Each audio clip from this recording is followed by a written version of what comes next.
This week on This is America and the World, we begin a two-part roundtable discussion devoted to the Caribbean region and the Caribbean community known as CARICOM. Our guests include Ambassador Anthony Phillips-Spencer from the Republic of Trinidad and Tobago, Sir Ronald Sanders, Ambassador from Antigua and Barbuda, and Ambassador Daniel Gutierez from Belize.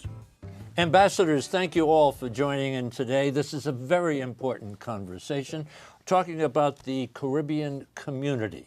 Ambassador, why don't you start us off? Tell us a little bit about the members, the mission. What is CARICOM, the community, the Caribbean community? Well, the Caribbean is made up of several jurisdictions, territories, some island states, some states that are on the mainland of Central and South America. But there have been some common historical and political realities that have, over time, caused us to seek to integrate our way in the world. And so the Caribbean community is effectively our most current, and we believe our best form now of regional integration of 15 member states who at some point in our histories we've had a colonial past. But we've all become independent, and so there are 15 member states in the Caribbean community, and we have now determined that we will come together and establish a community of nations. So you have English-speaking nations, principally. You have a French-speaking nation, Haiti. You have a Dutch-speaking nation, Suriname. And together, those 15 nations in the Caribbean basin, 15 out of the 25 that constitute the wider Caribbean, we have established the Caribbean community since 1973. So I gather 15 member states, then there are some associate members, yes, and then some observers. Jump in, Ambassador Gutierrez. No, indeed, Dennis. The Caribbean community is the longest surviving integration project in the developing world. And I think that is very important to point out. Okay. As my colleague, Ambassador Phillips-Spencer, said, we are some 15 member states, about 5 associated members, representing some 16 million people throughout the region. The Caribbean is, as we said before, it's a project of integration, but it's much more than that. I mean, we're the great-grandsons and great-granddaughters of intrepid European sailors, of African slaves, of Native Americans, of indentured laborers, of people, of dreamers from all over the world. And we've come together to try to put something together called the Caribbean community. And as Ambassador Phillips-Spencer said, we've been going at it since 1973. 73. Ambassador Sanders, jump into the conversation right now. Rather a young population in all of these countries, huh? When you add it all together? Young, but ancient communities nonetheless. We've been in the Caribbean for well over 300 years. So this is not to be taken lightly. The civilization of our region has a long pedigree. And, you know, for the United States, it's an important region, and I'll tell you why. If I may give you a couple of examples. Let's take on the position of trade, for instance. The current president of the United States, Mr. Trump, talks about the trade deficits that the United States suffers all over the world. Yet with the countries of the Caribbean, the United States has had persistently, over a very long period of time, a huge trade surplus. We are one of the few regions in the world that creates jobs and brings in revenue to the United States from our own purchasing power, small though we are. Last year, for instance, the United States had a balance of trade surplus of $6 billion with our small countries of the Caribbean. So we're sending goods to your countries, right? We are buying goods from your country. Okay. We are buying goods and services which indeed create jobs and brings revenue to the United States. Let me ask, what's coming back in return? What are we getting from the Caribbean community as far as exports are concerned? And services, huh? So there's one very important statistic, or perhaps we could attempt to generate a statistic to capture the high value of the Caribbean region and CARICOM in particular to the United States.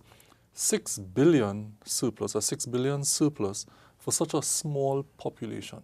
So the per capita contribution to the trade surplus of the United States is possibly, I would suggest, if not the highest, certainly among the higher contributions to the very successful experience that the United States has had trading around the world.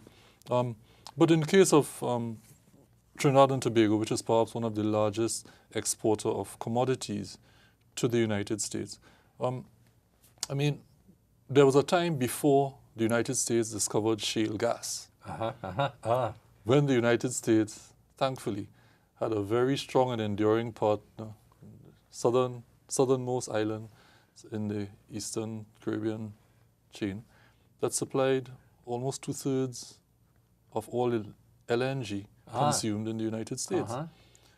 That, in fact, helped and served to encourage, I think, the very aggressive agenda of energy diversification, the shift to renewables that the United States has been benefiting from. But set those commodities aside, and I mean, we continue to see opportunities in Suriname and Guyana for the region to continue to provide, if necessary, to supply commodities to the U.S. market.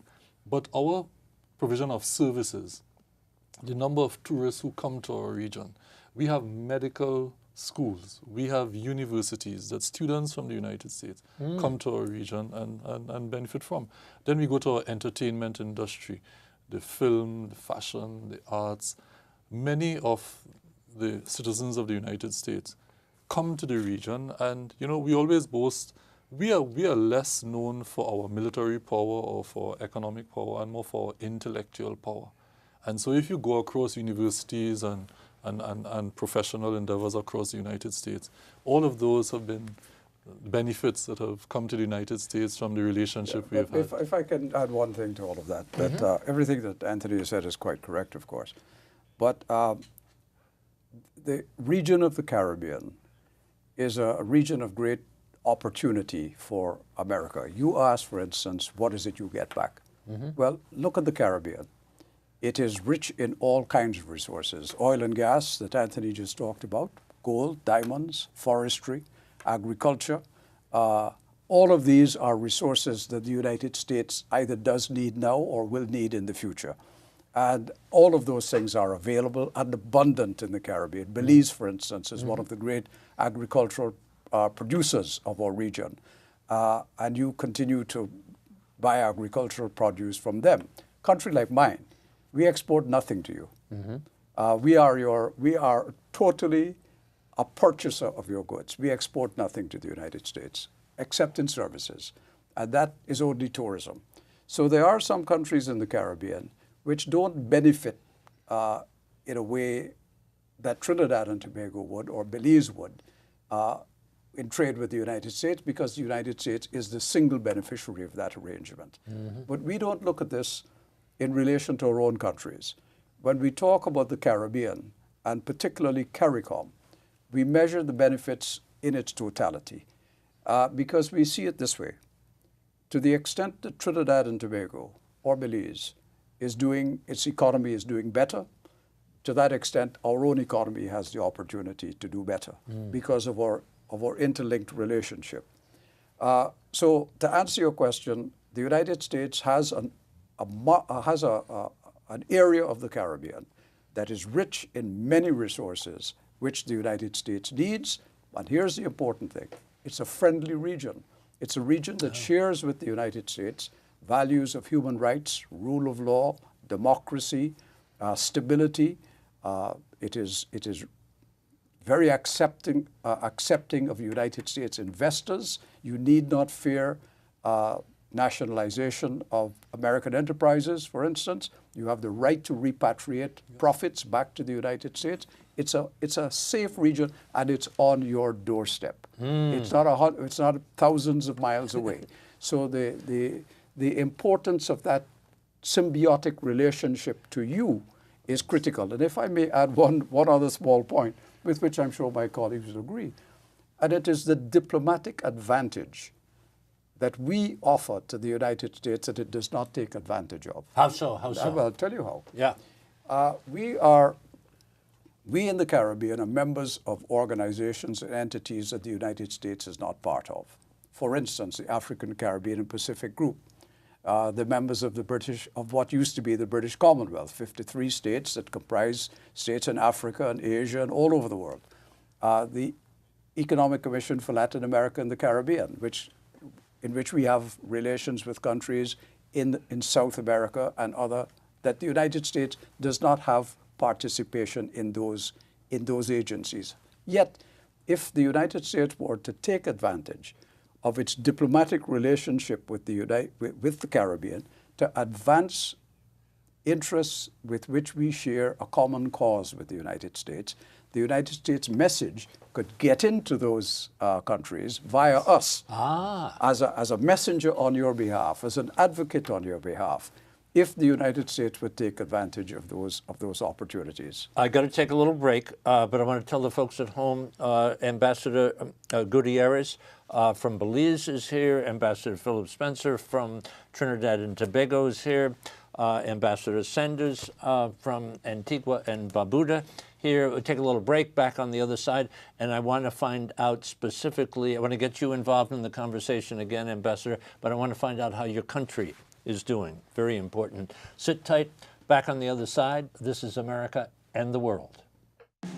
This is America and the World is brought to you by the Libra Group, the Stavros Niarchos Foundation, John and Mary Papajohn, the American Hellenic Institute, the U.S.-China Education Trust and F.Y. Chang Foundation, guided by Ambassador Julia Chang Block, President. The National Hellenic Society, preserving Hellenic heritage in America. Katerina Panagopoulos. The Barakis Foundation. The League of Arab States. The Rotendaro Family Trust. And the Embassy Series, uniting people through musical diplomacy, presenting international artists in diplomatic settings. 4 pillars, I understand, in my reading, that unites these countries: economic, foreign policy, human and social development, and security. Grab a hold of those and talk a little bit. Well, they're all interlinked. I mean, it's very difficult to piece them apart, but I'll tell you this. For example, in the area of economic development, in the Caribbean, over the past few months and years, we've been dealing with this monster in our living rooms called the loss of correspondent banking. Now, my colleague, Ambassador Sanders, is way more versed than I am in that, and he will go into that. But this is one area that the Caribbean nations have been coming together, and we've been singing off the same hymn sheet. What does that mean, well, in my language? It means that banks in the Caribbean have decided to de-risk certain territories and move out. It means that trade becomes difficult. It means that it is very difficult for American companies that are operating in the Caribbean to be able to send money home easily, or Belizean companies who might want to be involved in international trade. And there are many, many other aspects to it that perhaps Ambassador Sanders is in a much better position to What Dan has just identified is perhaps one of the biggest problems that the Caribbean now faces. It's almost existential. It's almost an existential threat. It has the potential for cutting us off from the world's international financial system. I'm still trying to understand. Let me explain to you what happens. If I'm a company in the Caribbean, and I want to, let me make it even more basic than that. Let's assume my mother has cancer, and I need to send her to a United States hospital for specialized cancer treatment, or she will die. I have the money to send her, I want to send her, but the only way I can do it is if I go to my bank in the Caribbean, and my bank in the Caribbean has to have a correspondent banking relationship with a bank in the United States. So let's assume my bank is called the Antigua Commercial Bank, and the bank in the United States is called Wells Fargo. I have to go to my bank and I say, I want to send this money to Mount Sinai or whatever hospital to pay for my mother's cancer treatment. And this is the money I want to send to the hospital to pay. My bank has to have a correspondent banking relationship with Wells Fargo or some other bank that will accept that and pay the hospital. Now, what's happening is that the banks in the United States are being forced to cut off that correspondent banking relationship. By whom and why? Well, I'll tell you why. In other words, they're being forced to stop me sending that money to pay for my mother's cancer treatment. It's being done because don't be gentle. the country, no, I'm trying to set it out carefully in language that people understand. There's an organization called the Organization for Economic Cooperation and Development, the OECD. It's what in the world is known as the rich man's club. The members of it are the large and most powerful countries in the world, including the United States. Now, they have set certain standards for anti-money laundering and counterterrorism financing. And what they have, so the regulatory bodies in countries like the United States have set rules in which they say to banks, you have to have a regime for watching anti-money laundering and counterterrorism that is so strict that if you breach it, if it is breached, even in the smallest way, you will be punished with huge fines. So the banks then say, oh, well, I'd better be careful about who I have correspondent banking relations with in any country. Now they look at the Caribbean. And even though these banks have been doing business in our countries for centuries and have made a fortune over that period of time, we are still small. And therefore, the rewards that they get from our money, in their view, is not worth the risk of the penalties. So we get cut off. It's unfair. And unfair because our banks have never been involved in any money laundering operation that has caused a bank in the United States to have any difficulty. But the banks are so fearful of these regulatory constraints that have been put on them that they're not willing to take the risk. The result of that is we're losing correspondent banking relations. In many countries, some of us are reduced to one bank, some of us are reduced to none at all. And I tell you how we are settling our bills with the United States. We have to go to China or to Turkey or to some distant country that may still have correspondent banking relations with you.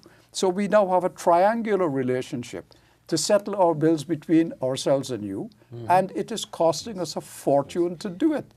At the same time, the point that Dan was raising, and I let him develop it, about American companies that operate in our countries that themselves now can't repatriate their profits because of that. Who's the bad guy here? Well, don't be gentle now, so Ambassador. let's frame this in the context of unintended consequences. This is a case where certainly, by now, it should be evident that some policy measures, as well-intended as they may have been, to address two real challenges that we in the Caribbean support fighting, money laundering. We all our countries, our governments, we support fighting and stopping money laundering. We don't support the financing of terrorism. So you see that that's the context, but then the unintended consequence of pursuing those objectives is to inhibit and in fact restrict the very benefits that could be accruing to the United States because the implementation of the policy is now restrictive to the capacity of our people and our banks and companies in the region to trade with the United States. That's a problem. But I tell you what else it does, and I'm sorry to break it again, and I promise I'll shut up after this on this particular issue. Yeah. But here's what it does to America. If you stop banks and the way in which money flows between the United States and other countries in a regulated way through the banking system, which can be measured day by day, minute by minute, second by second, transaction by transaction, measured there, the paper trail is there, and you force it to go underground, you no longer have any control over money laundering and terrorism financing. That which the very thing you say you are trying to avoid is which you now create, because that money will still find a way of getting into your country, except that it will be on the ground and you have no way of tracing it and following it. Wow. They're defeating the very purpose that they set themselves. Last word on this Therefore, subject. that cancer treatment that needed to be undertaken will happen. It's just a matter of how the money is moved around. to emphasize the point that Saran had made just a minute It ago. will be. Well, it will happen. The trade that has been going on for centuries will continue. It makes it more difficult, it makes it more expensive, but in the case of your cancer treatments, in the case of students coming up here to study at American universities, we have to find a way to move the money around. Wow. So are there some champions up on the Hill in Congress who are willing to join with you to make this fight and loosen these regulations Well, that can be more accommodating? Well, let me tell you, this has been so central an issue to me in the 2 years that I've been ambassador in the United States that I've talked to many congressmen about it. Now, there are a group of congressmen who are concerned about it, not from our standpoint, but from their own, because they represent constituents of American bankers who are now themselves cut out of this business and who are themselves affected by it. So they've taken it up from an American banker's standpoint. Now, it's not the big banks. It's not the Wells Fargo's or the Bank of America's. It's smaller banks. But we have not yet been able to get congressmen to understand how serious an issue it is. Because eventually, what it will lead to is this. If we can't pay you to buy your goods, we will have to go buy those goods elsewhere. It means the $6 billion that you got in trade surplus last year will go to some other country. Slowly it will so, erode. and if you are no longer trading, you're no longer an important trading partner to the Caribbean, here's what you lose: American influence. And does America want to lose its influence over that whole area of the Caribbean, which is right on its doorstep? I hope not. Ambassador, I would be remiss if we did not get into this first half hour of our two-part conversation. Some word about how your country is doing, Ambassador. I don't want to just talk about Antigua and Barbuda. But hit horribly. This was a horrible hurricane season, and your country just devastated. And ongoing. Ongoing? Well, it's several countries, of course, in the Caribbean that suffered this. But I will talk about Dominica and Antigua and Barbuda for this reason. We are the only two countries that have been severely affected by Hurricanes Irma and Maria that were not either colonies of Britain and France or protectorates of the United States. In other words, we had no godfather to go to. The Puerto Rico, the U.S. Virgin Islands come to the United States. The British Virgin Islands and Anguilla can go to Britain. St. Martin and others can go to France. We are our own. Now, in the case of Barbuda, what happened is that Hurricane Irma decimated that island. There was nothing left on the place, and that which was standing could be knocked down by your touching it with your finger. Everything disappeared: hospitals, schools, roads, everything. Now, we were fortunate there was only one death, but that was just good fortune. 2 days after Hurricane Irma, we had Hurricane Jose coming. We therefore could not leave anybody on that island. We had to evacuate them all to Antigua. And in the immediate aftermath of that, our fellow countries from the Caribbean, Trinidad and Tobago was one of the first responders, but everybody pitched in from the Caribbean to help us deal with that immediate impact. Including Dominica. Including Dominica, which had not yet been hit because we were hit with Irma. And then a week later, Dominica got hit and was even worse. It devastated. Now, fortunately, Antigua and Barbuda, the Barbudans could be evacuated to Antigua. And the Antiguan government had overnight a 3% increase in its population.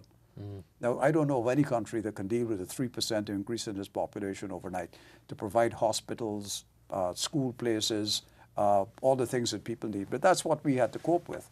And in Dominica's case, 200% of that country's GDP was wiped out in 6 hours.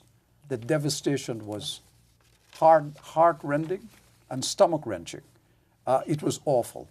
Now, all of that leads me to say that those who believe that climate change is a myth or an invention of some wicked government somewhere need to understand that while this was happening in the Caribbean, we had forest fires in western part of the United States. We had Texas with Harvey. We had all the destruction. in Florida.